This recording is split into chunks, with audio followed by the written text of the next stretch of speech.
Some people pour a glass of wine to welcome company. I poured mine to keep my hands busy, while I listened to my daughter's future mother-in-law describe her as a provincial girl with no refinement in Spanish from 3 feet away. She had no idea I'd spent 6 years building irrigation systems in the Central Valley of California, working alongside crews from Oaxaca and Jalisco, learning the language the way you learn anything that matters, because your livelihood depends on understanding what's being said around you. My name is Ray Holcomb. I'm 63 years old. I've got a bad knee, a 19-year-old pickup, and a cattle and hay operation outside of Dalton, Georgia, that I built from 40 acres of red clay and stubbornness.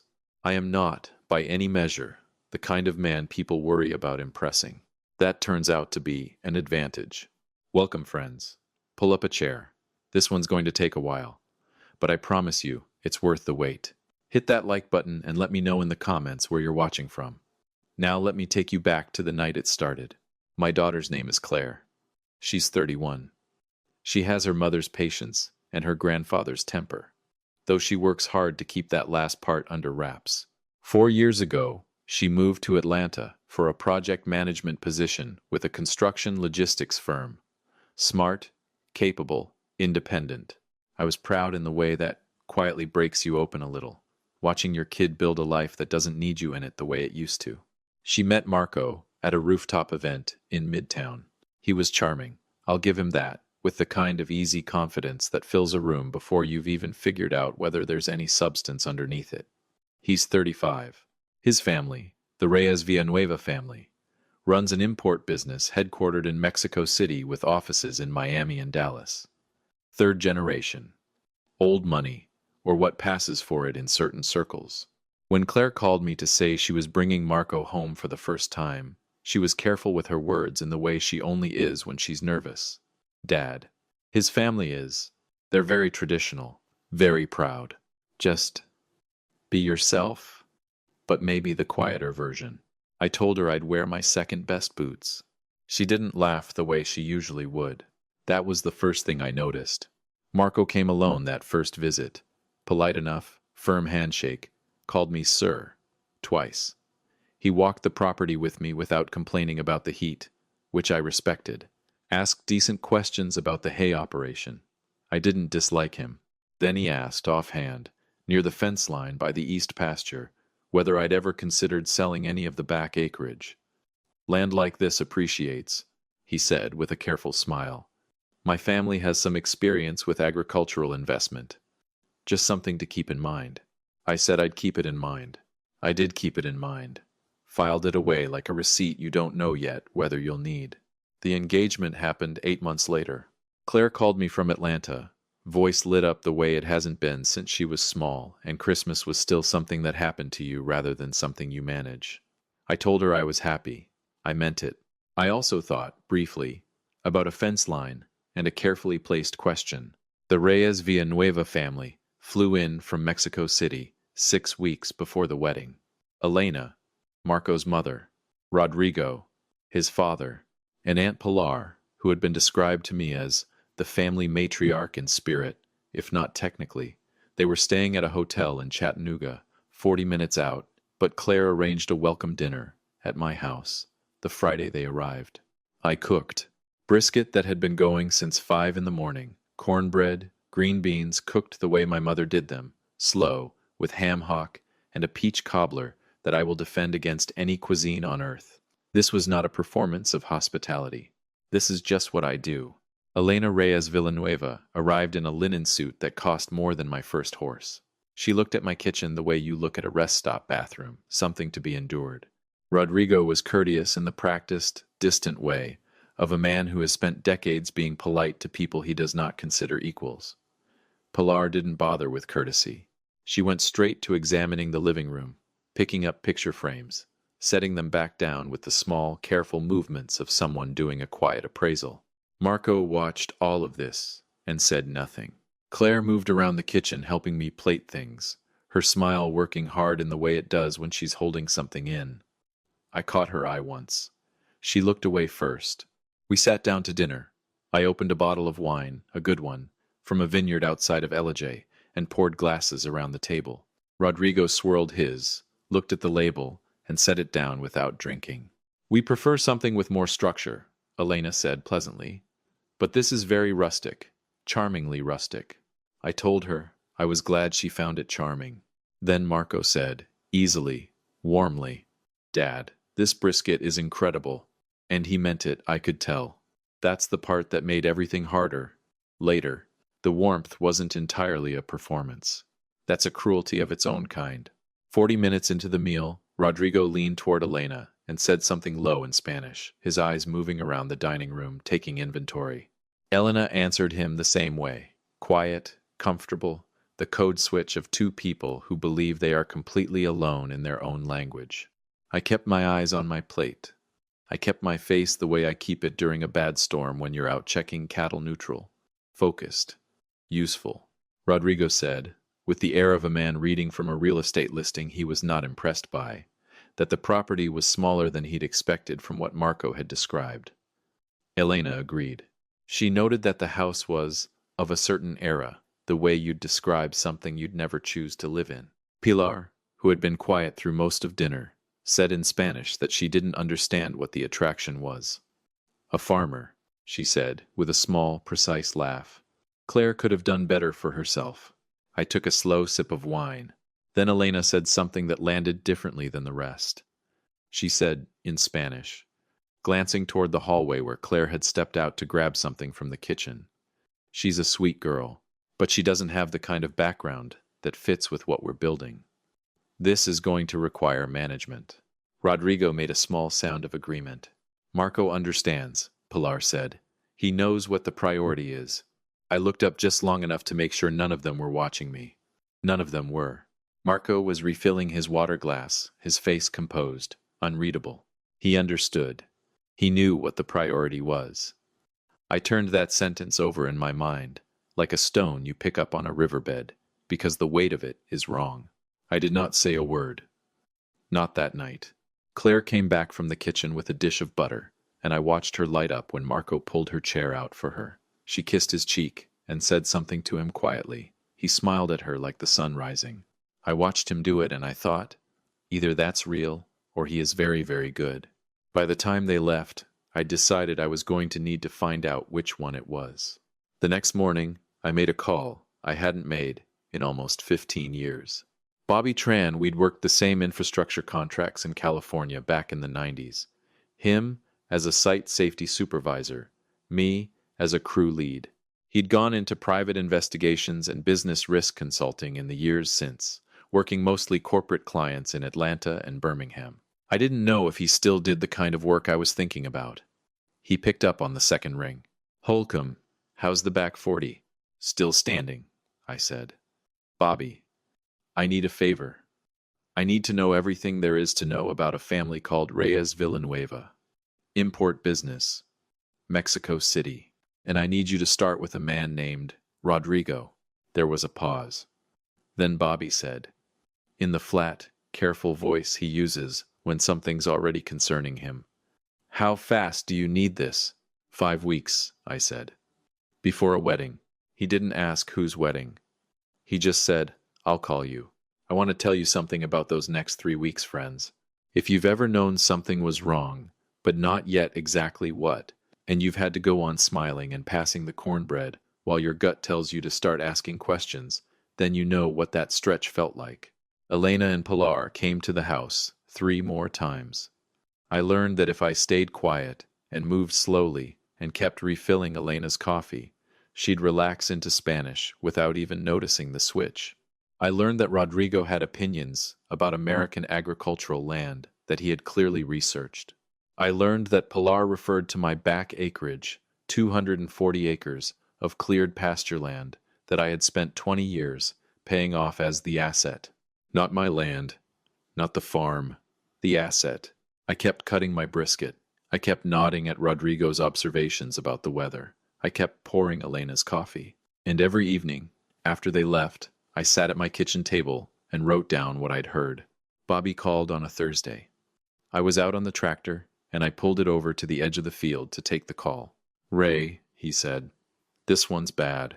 He told me that the Reyes Villanueva import business had been under financial stress for going on 4 years. Multiple failed expansion attempts into the U.S. market, a partnership dispute that had drained capital, and a series of short-term loans taken against the family's Mexican real estate holdings that were coming due within 18 months. Bobby said the numbers were bad enough that the family's Miami office had effectively been shuttered, though it was still listed as active on their company website. "And Marco?" I asked. Bobby exhaled. "Marco's clean, mostly, but he co-signed 2 of the family loans. If those come due and the business can't cover them, he's exposed. Significantly." I stared out across my pasture. The late afternoon light was coming through gold and long across the hay. "There's more," Bobby said. "I found paperwork public filings from a Miami attorney's office for something called a Joint Family Agricultural Trust.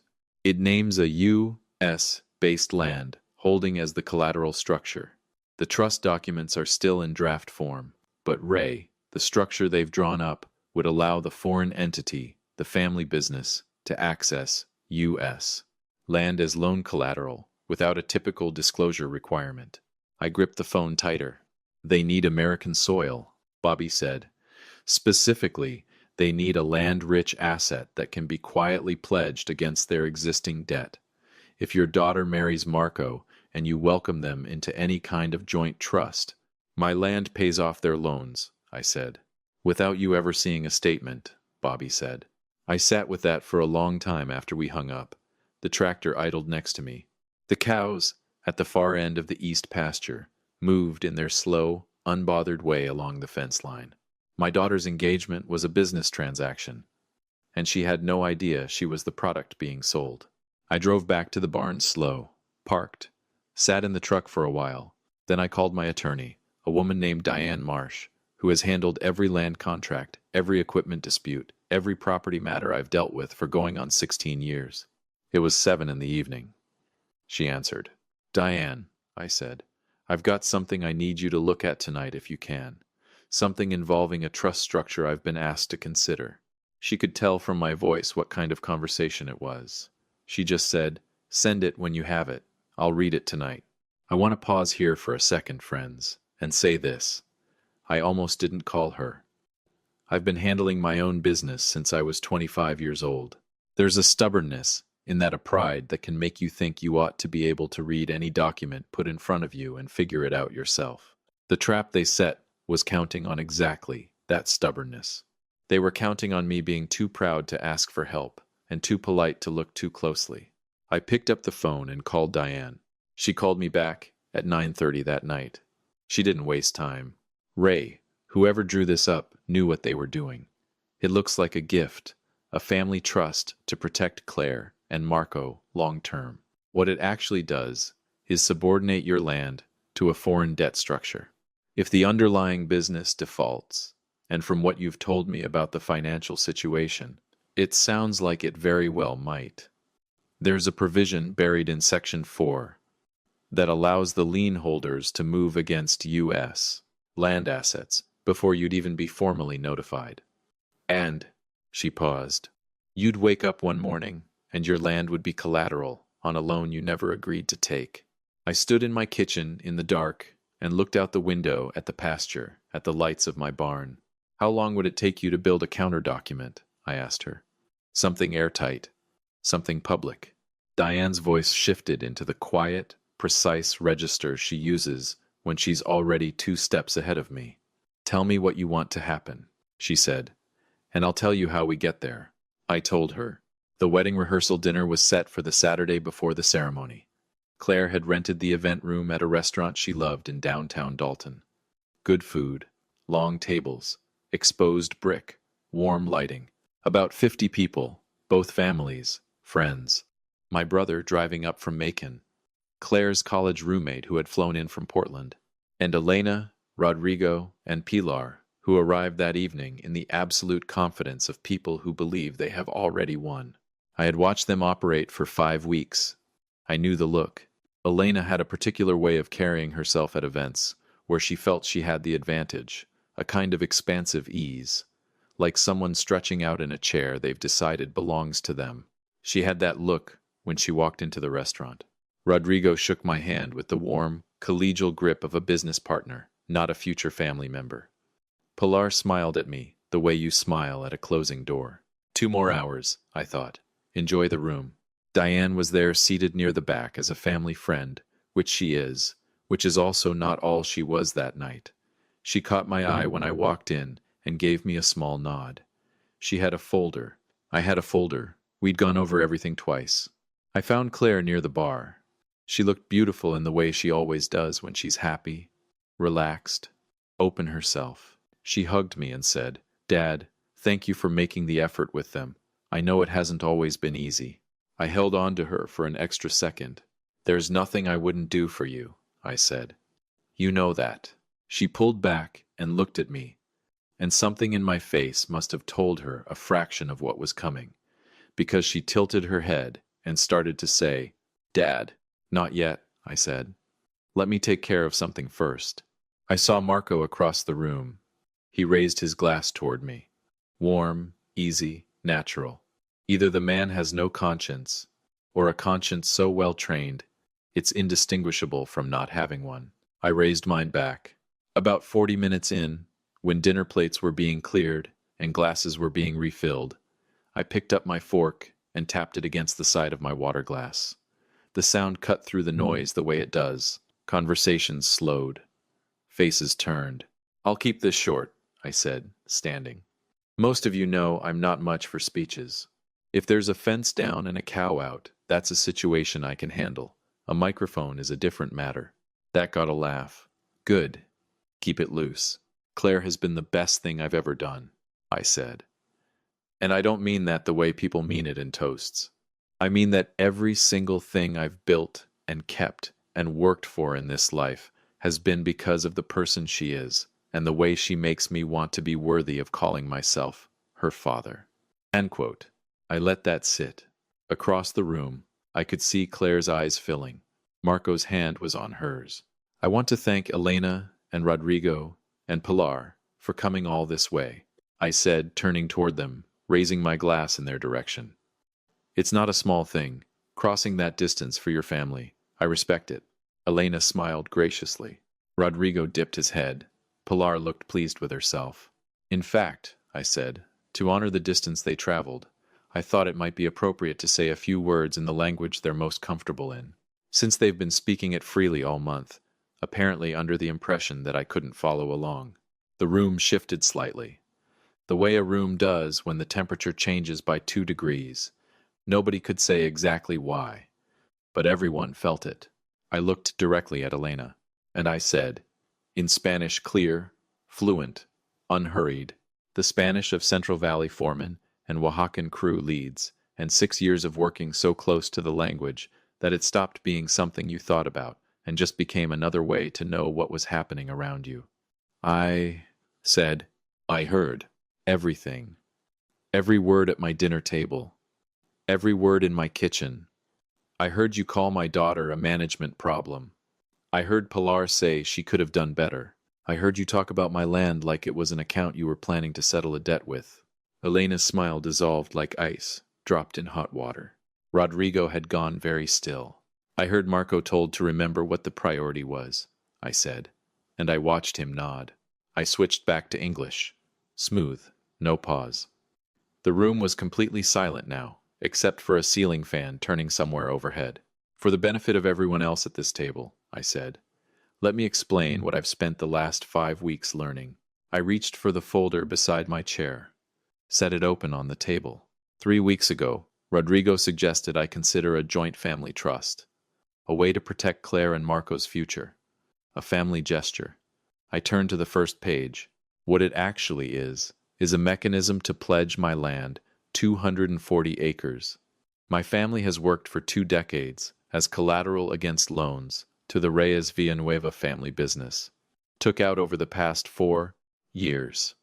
Loans they cannot repay. Loans that my attorney will confirm are currently in default proceedings. Gasps at the far end of the table. Claire's roommate reached over and grabbed her hand. Marco co-signed 2 of those loans. I said it without anger, just fact. He has never once told Claire that. He has never told her that this family's finances are why this wedding was planned on the timeline it was planned. He has never told her that she was chosen, at least in part, because her father owns land. Marco was on his feet. Ray, that isn't the whole... Sit down, Marco, I said quietly. Something in my voice, or maybe it was the folder, the papers, Bobby's documentation, Diane's legal analysis, all of it, visible on the table, made him sit. Claire was staring at him. The way you stare at someone when you're trying very hard to find one reason to not believe what you're hearing. Claire. Marco turned to her, his voice breaking towards something that might have been genuine. I was going to fix it. Before the wedding, I was working on... Did you know? She said. Her voice was very quiet. Did you know what they were planning to do with my father's land? Marco opened his mouth, closed it. That was the answer. Claire looked at him for a long time. She's her grandfather's granddaughter. The jaw sets before the eyes change. I watched it happen. I've watched that particular look exactly once before, when she was 12 years old and a boy at school had lied to her about something, and she had decided in the space of a single breath to be done with it. She reached up, slowly, and removed her engagement ring, set it down on the table in front of her, not dramatically, not with force, just with the exact amount of finality the moment required. I need you to be honest with me, she said to Marco. Right now. In front of everyone. Were you ever going to tell me?